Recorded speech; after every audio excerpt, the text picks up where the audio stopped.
هبوط حاد في سعر صرف الجنيه.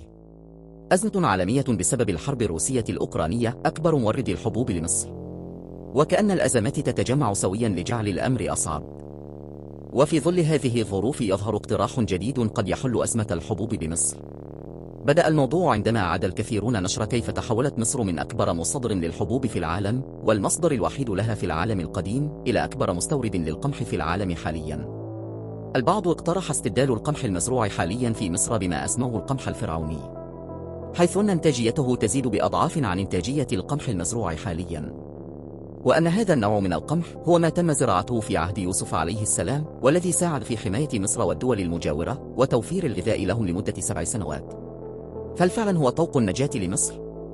ومن حسن الحظ أن مصر تحتفظ بسنابل هذا القمح في المتحف الزراعي المصري، وهو من أجمل متاحف العالم وأقدمها.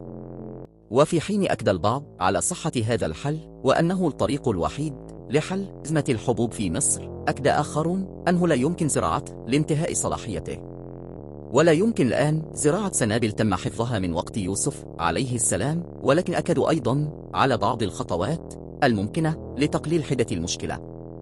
بعضها تم، مثل أن المسؤولين عن البحوث الزراعية في مصر بالفعل توصلوا لسلالات جيدة تمتاز بإنتاجية أعلى ومقاومة أكثر للآفات والأوبئة، ويمكن زراعتها بمياه نسبة ملوحتها أعلى، وذلك للتغلب على مشكلة نقص المياه.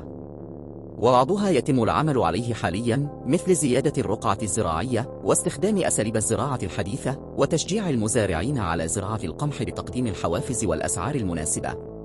برأيك ما هو الحل لهذه الأزمة؟